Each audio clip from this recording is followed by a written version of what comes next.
No resulta fácil referirse a la historia de la prehistoria, pero baste recordar aquí que la huella del hombre en la Tierra va recorriendo lo que convencionalmente se conoce como paleolítico, mesolítico y neolítico, es decir, un muy largo periodo que se pierde en la noche de los tiempos, en el magma informe de una etapa de la Tierra en la que los cambios climáticos parecen testimoniar su fase genesíaca, hasta alcanzar el año 10.000 anterior a nuestra era.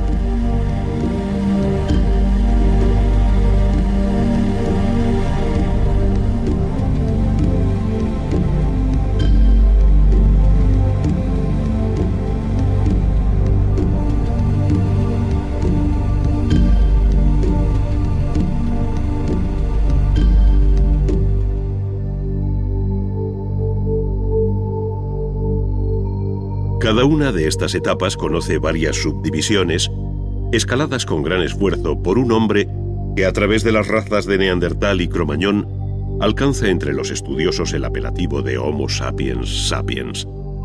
Él fue ya capaz de tallar la piedra con gran habilidad, mostrando singular destreza en el manejo de las manos y de unas rudimentarias herramientas.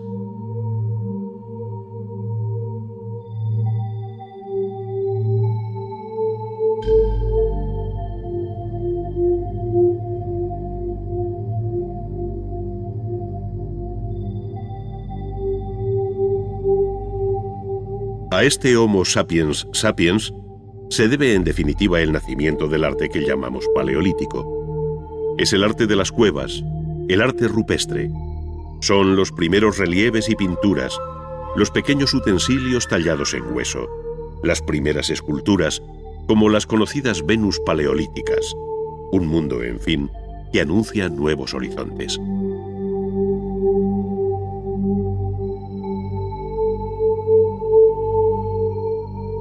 A este ciclo primero, que de un modo rudimentario y tópico se conoce como Edad de Piedra, siguió la Edad de los Metales, tras el descubrimiento y aplicación del cobre, bronce y hierro para muy distintos usos. Ello dio lugar a lo que se viene llamando protohistoria, como un paso intermedio entre la prehistoria y la historia propiamente dicha.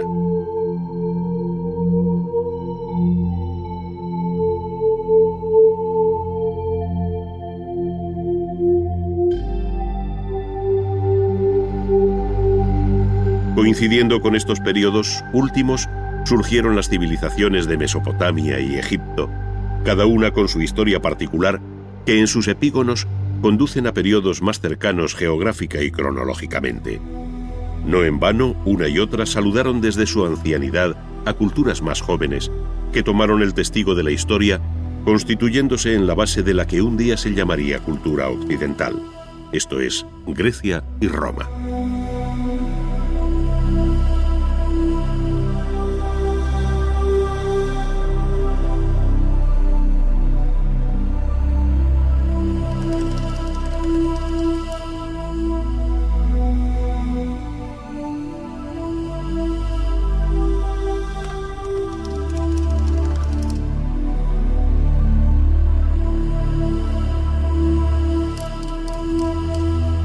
La balanza de la historia conoció así el contrapeso de la cultura clásica, desplazando hacia Occidente el protagonismo que hasta entonces había tenido Oriente, sobre todo en los cursos fluviales del Tigris, Éufrates y Nilo, cuyas aguas irrigaron tierras que por vez primera se roturaron, hasta dar el sabroso fruto de un arte milenario.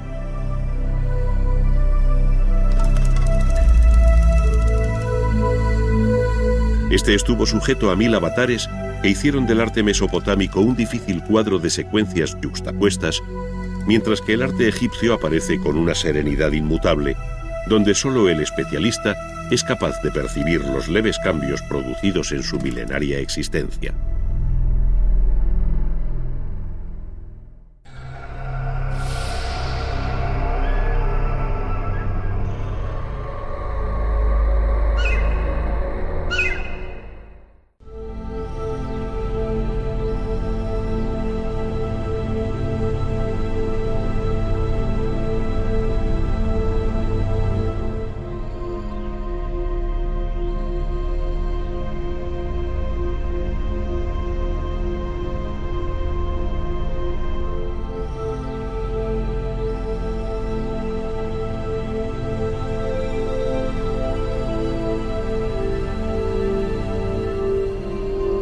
El arte ha acompañado al hombre desde que éste dio señales de un cierto grado evolutivo a partir del llamado Homo sapiens.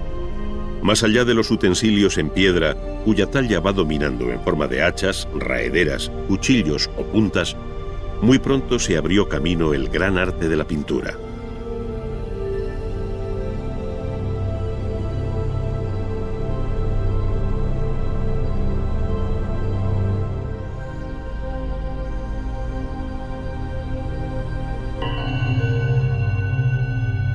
No deja de ser un hecho más que sorprendente que el despertar de la humanidad esté asociado al temprano nacimiento del arte como una de sus manifestaciones más características.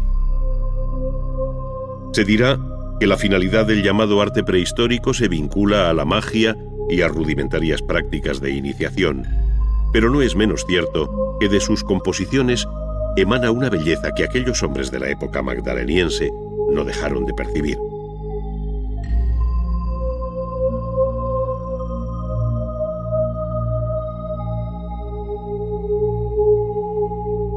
Dicho de otro modo, en medio de aquellos grupos de nómadas que en difíciles condiciones de vida seguían a los animales de cuya existencia dependía la suya propia, surgió un hombre con especial talento para dibujar, mezclar los colores y reproducir la realidad que le rodeaba, dando entrada al artista en la historia, aunque éste permanezca en el más oscuro de los anonimatos.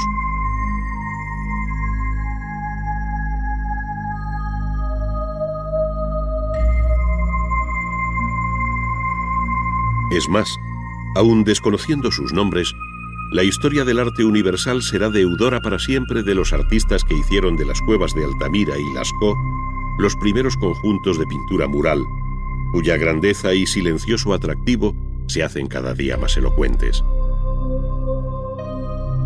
Es ciertamente pintura que habla de lo que le preocupa al hombre. Es una pintura documental. Es el reflejo de la dura realidad de aquellos cazadores y recolectores que en una cueva o en un abrigo natural plasmaron lo que sentían, lo que anhelaban, lo que temían. Fue a finales del Paleolítico Superior, entre los años 15.000 y 10.000 aproximadamente, antes de nuestra era, cuando, terminando la época glaciar, corrían por el virginal paisaje del sur de Francia y norte de la península ibérica bisontes, renos, ciervos, mamuts, caballos, toros, osos, cabras y otros muchos mamíferos que abandonaron estos parajes en busca de otros lugares más fríos.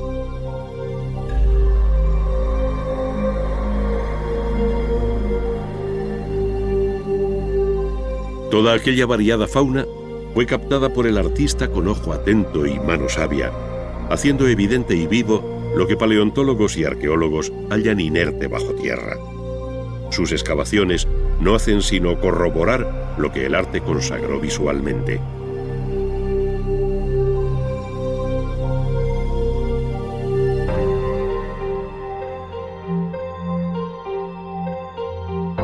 Sin poder ni querer establecer ahora posibles grupos estilísticos y dejándonos llevar por la obra misma, es fácil observar cómo en unos casos se perfilan los animales con una línea y en otros se le da volumen con manchas de color matizadas, además de aprovechar las protuberancias de la roca a las que se adapta la figura.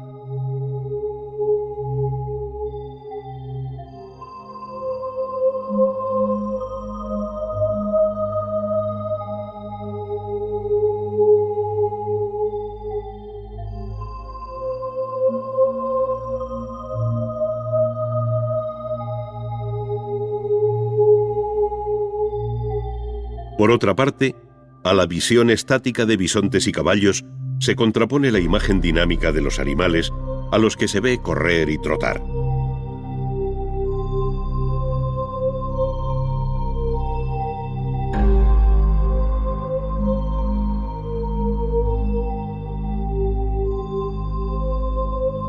Se distinguen igualmente los machos de las hembras, es decir, no se trata de una interpretación generalizada, sino muy precisa y realista, que en ocasiones alcanza una tercera dimensión al tratarlas como verdaderos bajorrelieves, cuando no son simples figuras incisas o grabadas.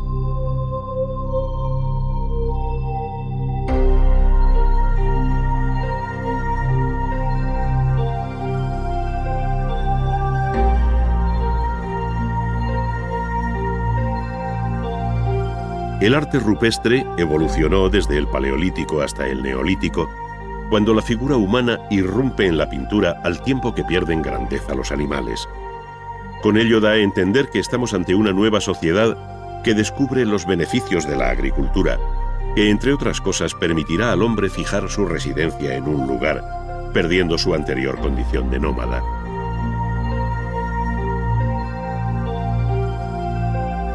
Pero es más, en esta evolución y cambio, el arte de la pintura formuló expresiones que llegaron a la máxima abstracción, como si se tratara de una visión anticipada de la futura historia del arte, que ha tenido en el realismo y en la abstracción conceptual las dos referencias expresivas básicas.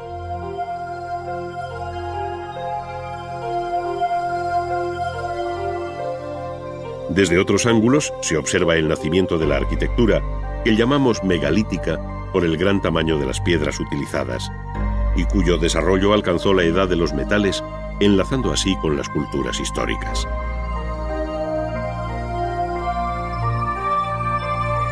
Abandonada la cueva como abrigo natural, el área mediterránea asiste a la erección de las construcciones megalíticas más antiguas hoy conocidas, como son los formidables templos de la isla de Malta, que datan del cuarto milenio a.C.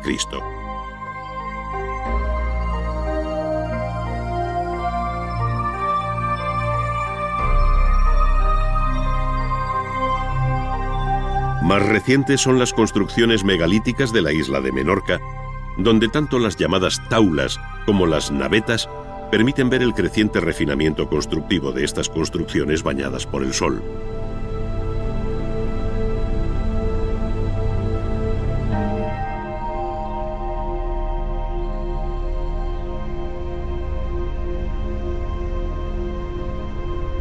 Por contraste, en otros lugares se construyen cámaras y corredores que posteriormente se sepultan bajo un montículo de tierra, recordando así el origen natural y cueviforme de la primera arquitectura.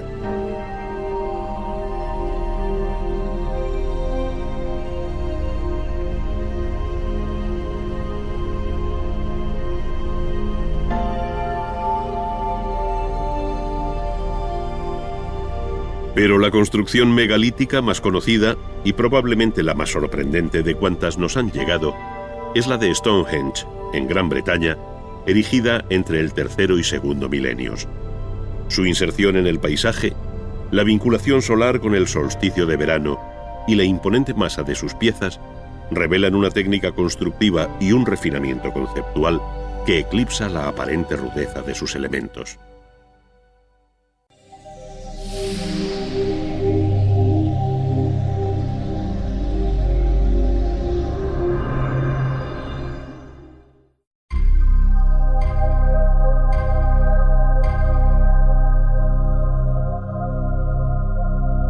En el libro del Génesis, al mencionar el paraíso se dice: salía de Edén un río que regaba el jardín, y de allí se partía en 4 brazos.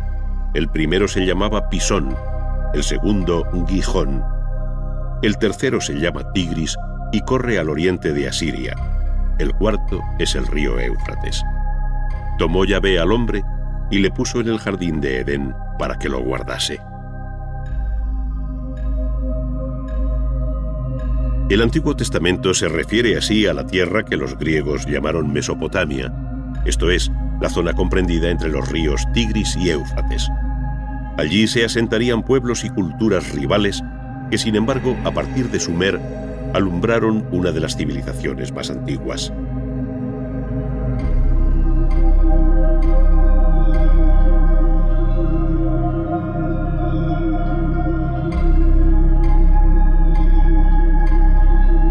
En efecto, la invención de la escritura por los sumerios en torno al año 3000 significa el paso hacia la historia escrita, cuya memoria se recogió en combinaciones de signos con forma de cuña, conocidas como escritura cuneiforme.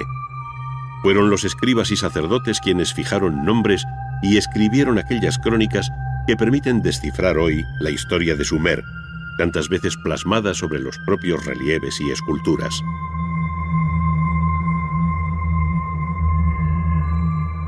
Las primeras obras sumerias son las figuras de alabastro halladas en los templos y conocidas como orantes, por llevar en las manos una ofrenda.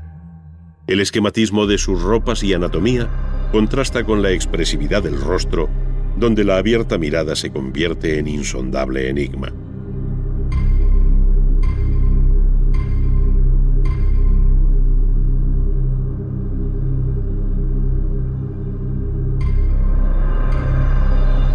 Por otra parte, los relieves representan una crónica viva de cuanto sucedió entonces, tanto por la acción escenificada como por la leyenda que le acompaña, según se ve en la estela de Ur-Nanshe, rey de Lagash.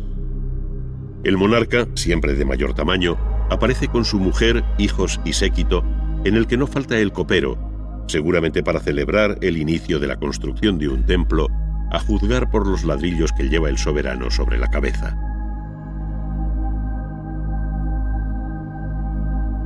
Pero fueron la paz y la guerra el tema más frecuente en estos relieves del tercer milenio antes de Cristo, en los que, al tiempo que se narran los grandes acontecimientos de la historia política, se dieron los primeros pasos de la historia del arte y de ahí su extrema importancia.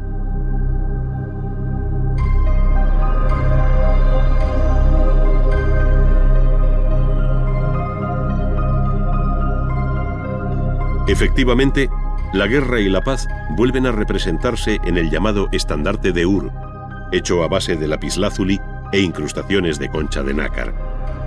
En una de sus caras, con un claro sentido narrativo y en varios registros superpuestos que se leen de abajo a arriba, desfila el rico botín apresado al enemigo.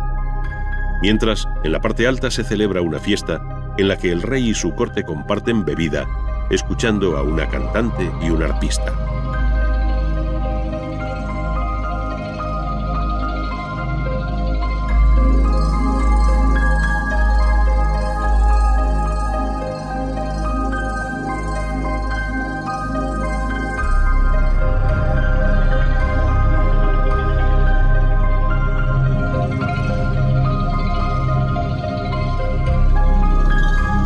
Este bello y delicado instrumento coincide en todo con los hallados en la ciudad de Ur, que hasta la reciente guerra de Irak se custodiaban en el Museo de Bagdad.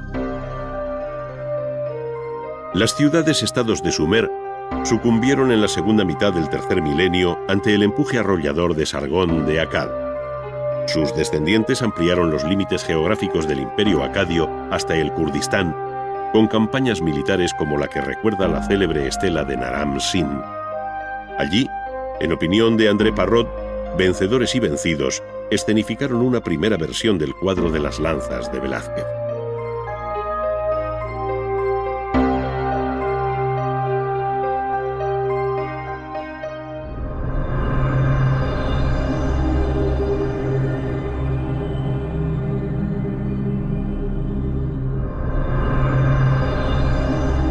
Sin embargo, antes de terminar aquel milenio, se produjo una fuerte reacción neosumeria. Fue entonces cuando se construyeron los colosales zigurats, como el de Ur, con ladrillos secados al sol o cocidos, dando lugar a una imagen que viene identificándose como la bíblica Torre de Babel, cuyo esquema aterrazado se repetirá en la futura arquitectura religiosa de Mesopotamia. En este periodo acadio se multiplicaron las efigies de Gudea, señor o patesi de la ciudad de Lagash. Son obras hechas en diorita, en las que la bella dureza del material pulimentado se identifica con el refinamiento de un poder fuerte y sin fisuras, como fue el de Gudea y su hijo Ur-Ningirsu. Sus imágenes debieron de tener igualmente un carácter votivo, estando dedicadas a distintas deidades, según relatan las inscripciones que les acompañan. Su fuerte complexión, la concepción cerrada y prieta de la escultura, así como la ausencia del menor movimiento, tienen algo de eterna plegaria ante un dios ausente. Por el contrario, esta relación con la divinidad se hace patente en el llamado Código de Hammurabi, rey de Babilonia, labrado en una piedra de extrema dureza, como es el basalto negro, y conservado hoy en el Museo del Louvre. Este código fijó en el siglo XVIII a.C. la primera colección legislativa de la historia del derecho, que se inicia con estas palabras: Entonces, Anum y Enlil me designaron a mí, Hammurabi, príncipe piadoso, temeroso de mi Dios, para que proclamase en el país el orden justo. Dentro del arte mesopotámico, y de acuerdo con los continuos cambios políticos y militares que hacen de estas tierras una historia entretejida con el dolor y la guerra, destaca el capítulo correspondiente a Asiria. Su periodo más interesante terminó con la caída de Nínive en el 612 a.C., y en su haber se encuentra el palacio de Sargón II en Khorsabad, con sus entradas custodiadas por toros alados de rostro humano y muros revestidos de bajorrelieves en alabastro. En esta línea son igualmente inolvidables los relieves del palacio de Asurbanipal en Nínive, cuyo hieratismo descriptivo, pleno de silenciosa tensión, contrasta con las movidas escenas de caza de los relieves del palacio de Nimrud, la antigua Kalu, que mandó construir Asurnasirpal II en el siglo IX a.C.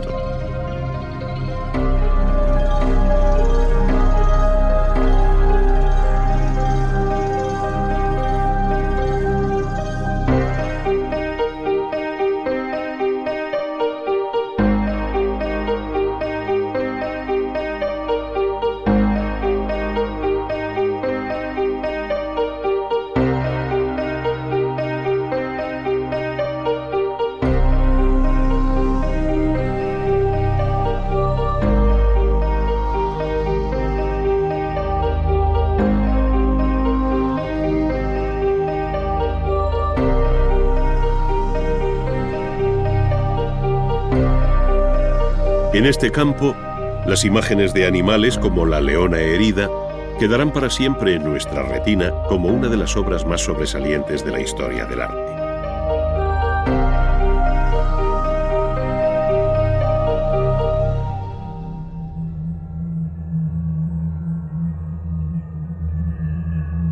Aquella herida fatal parecía anunciar la sufrida por el propio imperio asirio ante la coalición de babilonios, escitas y medos que dieron lugar a una segunda edad de oro de Babilonia. Es entonces, en el siglo VI, cuando Nabopolassar y Nabucodonosor reconstruyeron la ciudad sobre el río Éufrates que atravesaba Babilonia como un canal interior. En sus fuertes murallas se abrieron 100 puertas, según escribe exageradamente Heródoto, destacando la más cercana al palacio dedicada a la diosa Ishtar, hoy reconstruida en Berlín.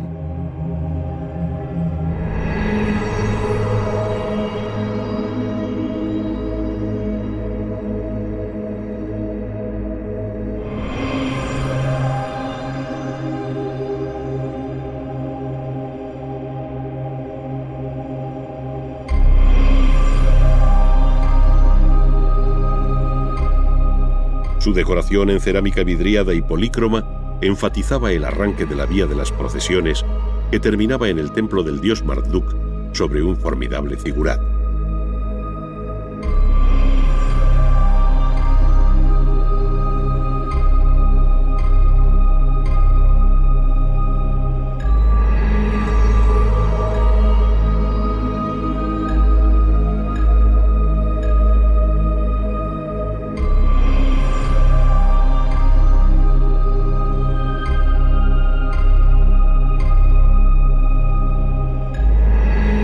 Pero lo que más llamó la atención de viajeros, soldados e historiadores fue el verdor de los árboles que asomaban por encima de las altas murallas de Babilonia como un espejismo.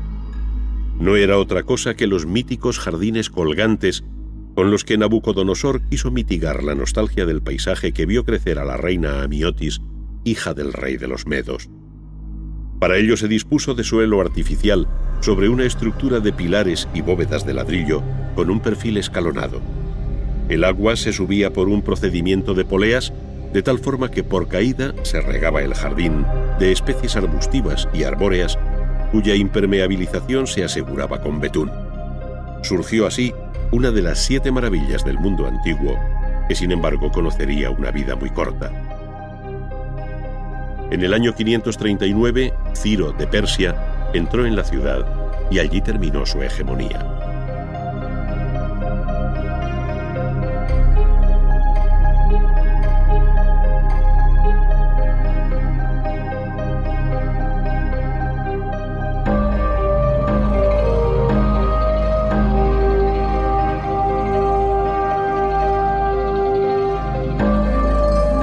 Comenzaba entonces el último episodio político y artístico de esta tierra, el arte persa, en el que confluyen muchos de los rasgos que caracterizaron hasta entonces el arte mesopotámico. Los palacios o apadanas de Persépolis y Susa, en Irán, unidos a los nombres de Darío y Jerjes, señalan el final brillante de este imperio, coetáneo al arte clásico griego que sucumbió ante la llegada de Alejandro Magno, el vencedor de Darío III. Poco después, el mismo Alejandro decía adiós a la vida en la milenaria ciudad de Babilonia.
Es muy conocida la definición de Egipto como don o regalo del Nilo, según escribió el historiador griego Heródoto.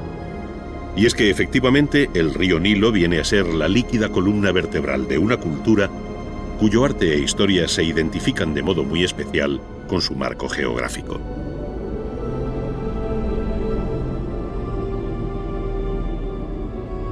Baste decir que el Nilo, al igual que separa el desierto oriental del occidental, señala también la divisoria entre la vida y la muerte, de tal manera que las ciudades, con sus monumentales templos, se erigieron en la margen derecha de su cauce, mientras que pirámides, mastabas, hipogeos y demás enterramientos se situaron en la orilla izquierda. Entre una y otra ribera, la barca de Isis recorrió las aguas del Nilo buscando el cadáver despedazado de su esposo Osiris, dios y juez de los muertos.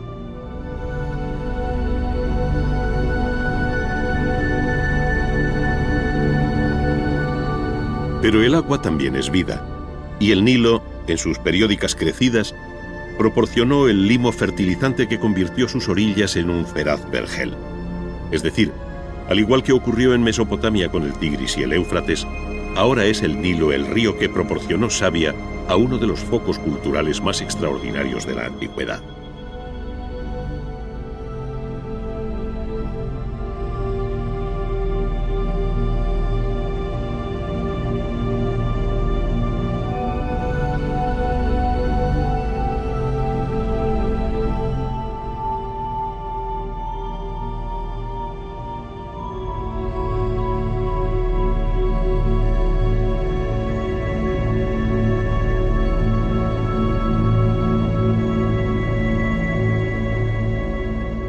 A diferencia de Mesopotamia, el arte egipcio mantuvo siempre una unidad conceptual y estilística a lo largo del tiempo que parece sobrenatural, inmutable y siempre enigmática, que sobrecoge no solo por la perfección alcanzada en sus obras, sino por la vocación de eternidad con la que fueron concebidas.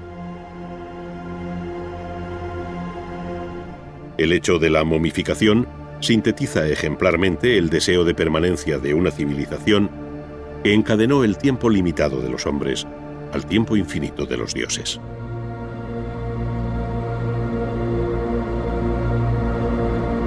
La propia arquitectura parece emular las sugerencias del paisaje que acompaña al río cuando se observa sobre el Valle de los Reyes la punta de El Qurn, cuyo perfil piramidal es toda una profecía. Por otra parte, imponentes acantilados como el de Deir el-Bahari dan abrigo al templo tumba de la reina Hatshepsut, mientras que aguas arriba, en Abu Simbel, la montaña se dejó vaciar para dar forma a los templos que Ramsés II erigió para sí y su esposa Nefertari, cuyas fachadas fueron labradas con colosales esculturas.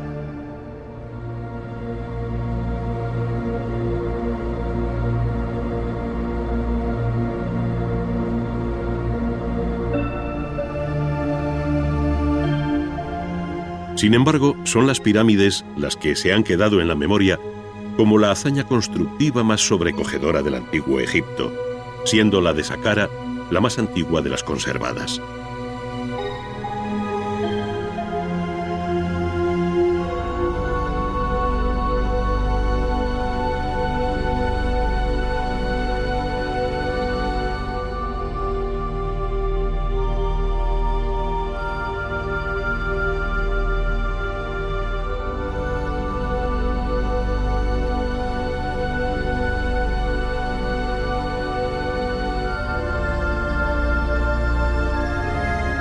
Pero las pirámides más conocidas son, sin duda, las de la cuarta dinastía, en Giza, cerca del Cairo.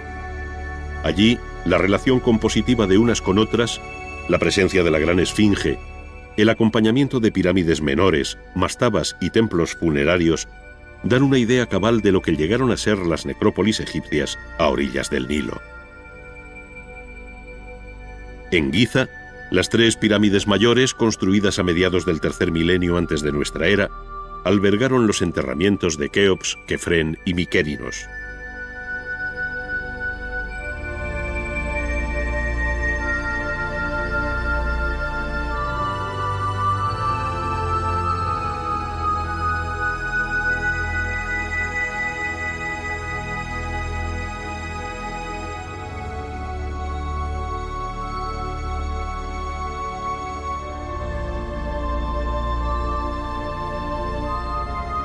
Cuentan con un templo pórtico de acogida para recibir el cuerpo momificado del faraón, una larga avenida que termina en un segundo templo funerario a los pies de la pirámide y finalmente la propia pirámide.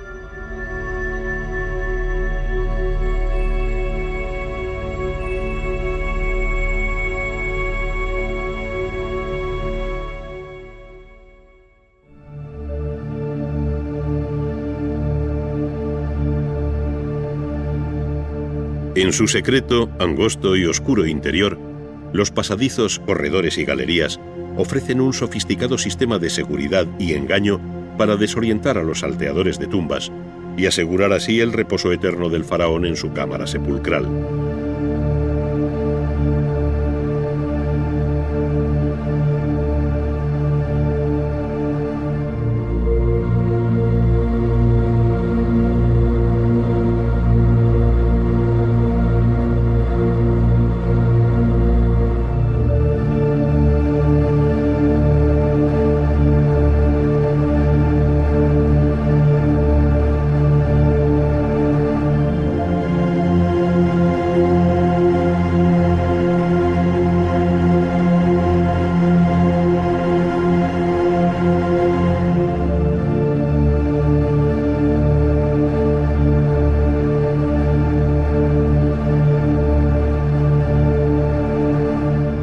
En sus inmediaciones, otras menores, en las que se enterraron esposas, hijos y demás parientes del faraón.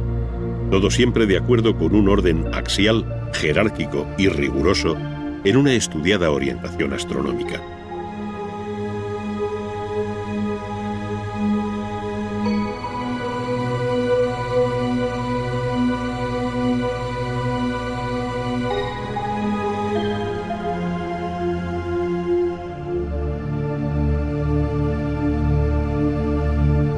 Las tres pirámides se yerguen hoy con silencioso orgullo como una referencia en el paisaje, como un accidente montañoso en su orografía.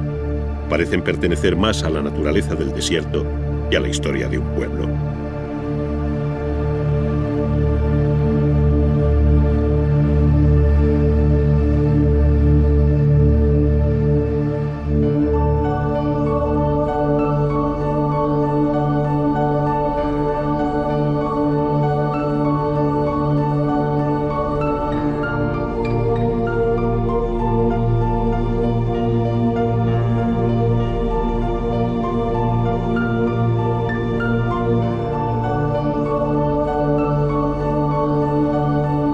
Todas las cámaras funerarias de los enterramientos construidos o excavados en la roca conservan bajorrelieves y pinturas en los que se resume la vida del difunto, que a su vez arrastra toda una historia visual del mundo que le rodeó, como sucede en la de Tutankamón, donde además se encontró intacto el riquísimo ajuar funerario que le acompañaba en el más allá.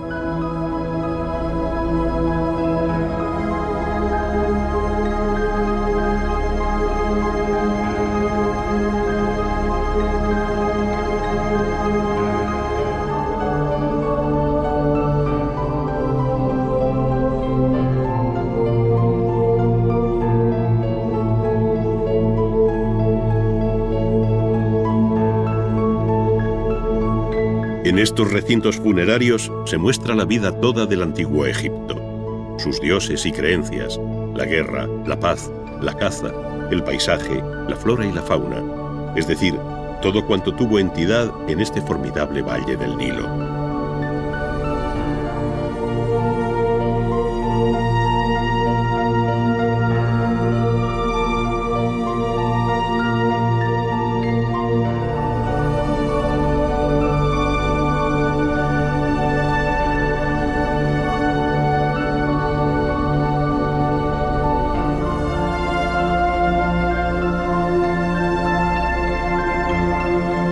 La realidad así descrita no solo se refleja con exactitud, sino con un evidente deseo de anhelo artístico sobre peculiares cánones de frontalidad, proporción y sentido del color. Con un claro horror al vacío, la escritura jeroglífica rellenó espacios intermedios, proporcionando una información complementaria a la escena, como si fuera la voz en off de un invisible narrador.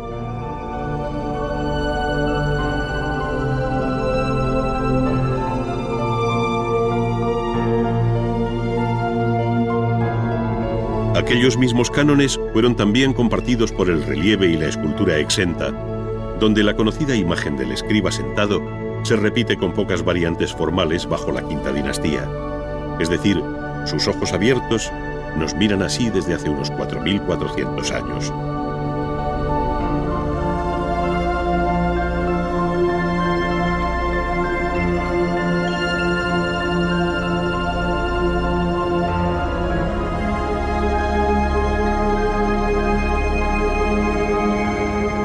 Finalmente, cabe añadir que la escultura egipcia pulsó todos los registros posibles, desde las grandes estatuas que compiten con la arquitectura o se encuentran aisladas en medio del desierto, hasta la delicada belleza de retratos como el de la reina Nefertitis en sus distintas versiones, cuyo rostro representa una de las más altas expresiones artísticas de todos los tiempos.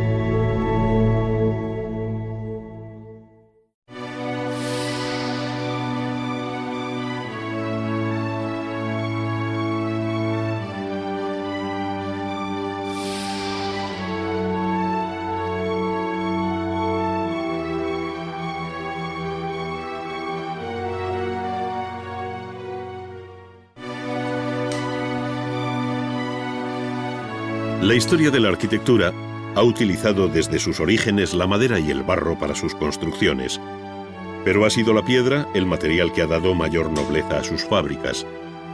Es lo que se conoce como obra de cantería, término que procede del latín cantus o trozo de piedra. De él derivan igualmente las palabras cantera, lugar del que se extrae la piedra, y cantero, el hombre que la trabaja. En otro tiempo, el gremio de los canteros tuvo una importancia decisiva y de su seno saldría el futuro arquitecto. Entre las tareas iniciales con las que se enfrentan los canteros se encuentra la de separar de la roca viva los grandes bloques de piedra. Estos se trasladan luego al taller para su escuadrado o corte en bloques de menor tamaño para su más fácil manejo. El procedimiento utilizado en uno y otro caso es el mismo, ya que después de marcar el bloque que se quiere cortar por la que se llama línea de rotura, se introducen con cuidado unas cuñas metálicas en sus cajas. A continuación se golpean con una maza, con tiento y por igual, intercalando golpes en los laterales de la piedra para ayudarle a abrirse. Finalmente, el bloque de piedra cede obediente por la línea marcada de un modo sorprendentemente regular. Los talleres de cantería, ayer y hoy, animados por el continuo golpeteo de las herramientas durante las horas de trabajo, reúnen a los oficiales y aprendices bajo la dirección de un maestro. Cada cual está atento sobre el banco de trabajo a la piedra que tiene que labrar. En este caso veremos desbastar un sillar o paralelepípedo de piedra, que en realidad es lo que se llama el sólido capaz, pues de él se saca una pieza de cierta complejidad tras eliminar el material sobrante. Su forma final la desconocemos, pero el oficial la vislumbra desde los primeros pasos. En primer lugar, y siempre con un cincel de boca cortante que golpea con una maceta de sección circular o campana, se rebajan sistemáticamente los bordes del bloque, dejando vivas sus aristas.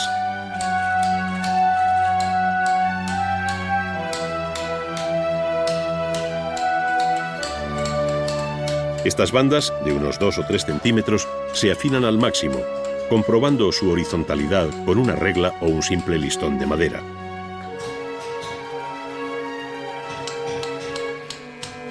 Esta sencilla operación permite al cantero hallar la línea del plano en cada una de las caras del bloque, pudiendo eliminar a partir de aquí con mayor seguridad el material sobrante.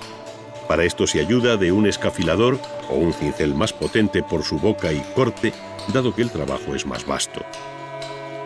Por último, cuando se alcanza el nivel de las aristas, el cantero comienza a rebajar este plano de un modo más cuidadoso, evitando los alabeos. Luego, con una bujarda de cabezas recambiables para hacer más o menos fino su acabado, allana la parte central hasta que queda totalmente plana su superficie. Por el mismo procedimiento se preparan las distintas caras de trabajo, pasando a obtener planos inclinados cuando la pieza lo requiere, como es el caso.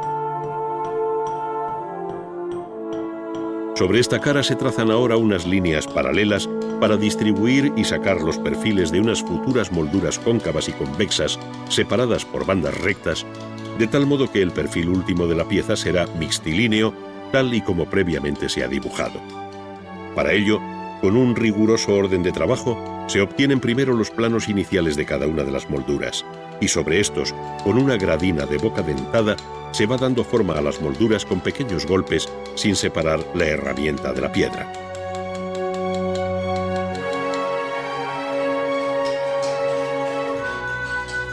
Como la pieza escogida hace esquina o ángulo hacia afuera, es necesario trazar la línea diagonal en que se produce el quiebro y proceder del mismo modo por el otro lado. Ahora se cuenta con la ventaja de tener la referencia de uno de sus lados, pero por otra parte el encuentro de los dos planos ha de ser perfecto, por lo que el cantero, con gran seguridad, apura con el cincel la cortante arista, pues no cabe aquí el menor error.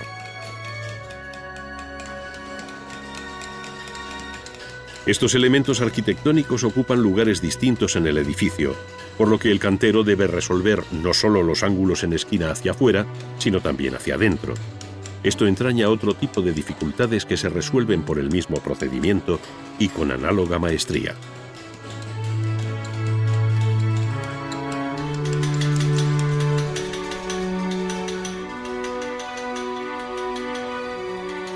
Mientras que estos oficiales siguen trabajando frisos, cornisas y todo tipo de molduras de planos rígidos y geométricos perfiles, otros canteros del taller acometen otro tipo de obra más delicada y próxima a la escultura, como es la labra de capiteles. Hay aquí también, sí, una base geométrica en el planteamiento inicial, pero las formas vegetales y libres de un capitel corintio, por ejemplo, obligan a trabajar a sentimiento, aunque sin perder de vista la guía del dibujo sobre la piedra. La arquitectura clásica ofrece una variada serie de capiteles, como los toscanos, los dóricos romanos y los jónicos, que ofrecen menos dificultades que el orden romano por excelencia, el orden corintio. Su rico capitel, cuya forma parece inspirarse en la naturaleza, como afirma Vitruvio, se caracteriza por la presencia de carnosas hojas de acanto que el maestro perfila con cuidado y ahueca con una gubia, sin olvidar la importancia del dibujo en todo este proceso. Pero donde el arte del corte de piedra o estereotomía alcanza su más alta expresión es en la solución de superficies curvas para formar bóvedas. Su casuística es muy amplia, pero aquí seguiremos el proceso de una de las soluciones más frecuentes y sencillas, la llamada bóveda de aristas.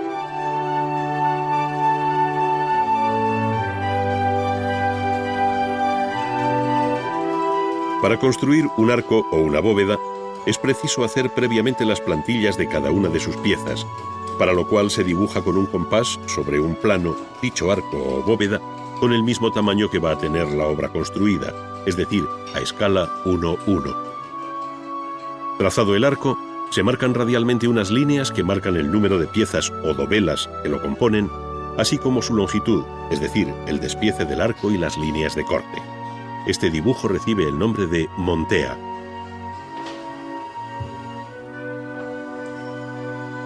Todas estas piezas están representadas a tamaño natural, pues a partir de este dibujo se van a sacar los patrones o plantillas definitivas que guiarán el trabajo del cantero.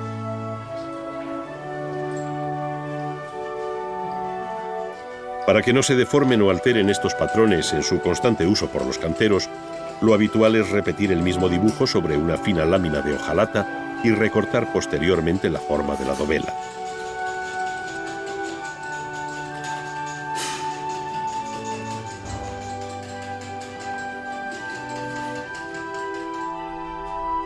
El paso siguiente consiste en llevar la plantilla de la dovela sobre el bloque de piedra que anteriormente hemos llamado el sólido capaz, porque en él cabe la pieza que se quiere obtener. Se señala sobre una de sus caras la mencionada plantilla o patrón de testa, porque representa el frente de la dovela, y se prolongan sus líneas esenciales sobre el plano lateral o plano de junta. A continuación se elimina el material sobrante, lo que se llama descantillar, haciéndolo por un procedimiento muy común que se conoce por robos.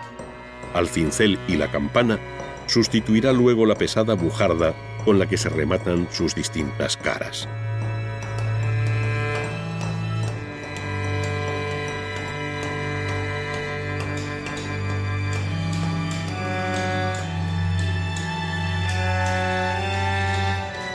Cada una de las dovelas tiene una función y forma determinadas dentro del arco o de la bóveda, lo cual hace que sean varias las plantillas a utilizar y diferente la forma de cada una de ellas.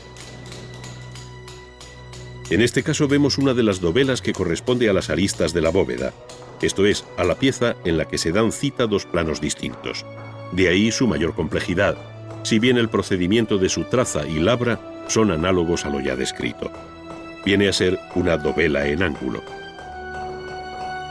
La pieza fundamental de cualquier arco o bóveda es la que cierra esta en su parte más alta, la llamada clave, y según sea la complejidad de la bóveda, así será también la de su clave.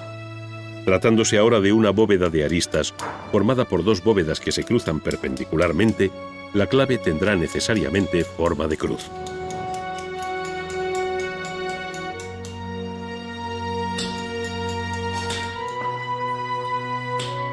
Esta es la pieza que ha comenzado a descantillar el cantero una vez señaladas en el frente del bloque de piedra las correspondientes plantillas.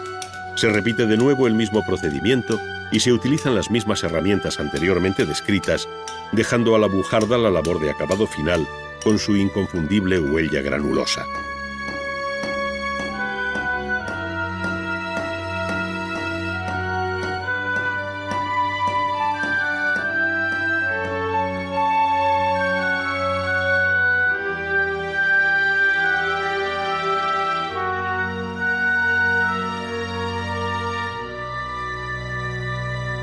Una vez labradas todas las piezas de la bóveda que se quiere construir, se necesita el auxilio de una cimbra, generalmente de madera, que tiene en negativo la forma final de la bóveda.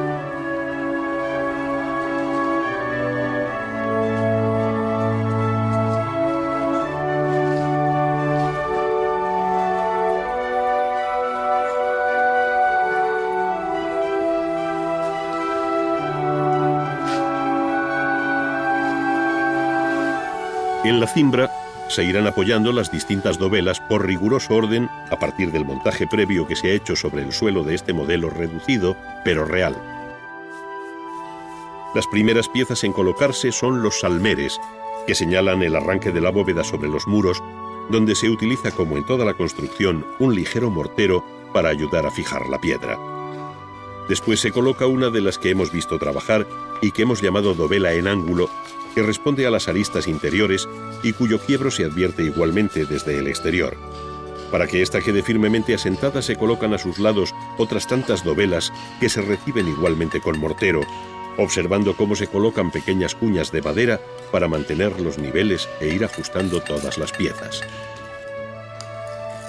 A partir de aquí, solo suben por la cimbra las piezas que responden a las aristas en diagonal, que es la parte viva de la fábrica, hasta cerrar la bóveda con la clave en forma de cruz. Su ajuste es capital para la estabilidad de la bóveda y el buen funcionamiento de la misma.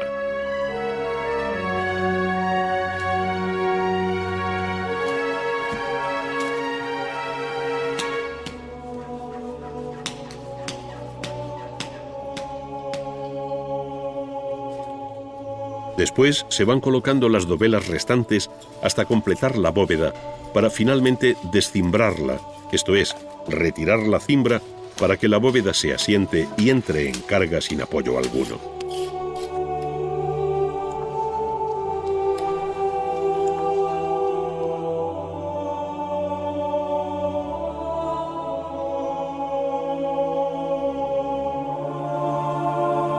A partir de ese momento, el peso y los empujes de la bóveda empiezan a funcionar sobre el edificio, convirtiéndolo en una estructura viva, pese a su inerte apariencia.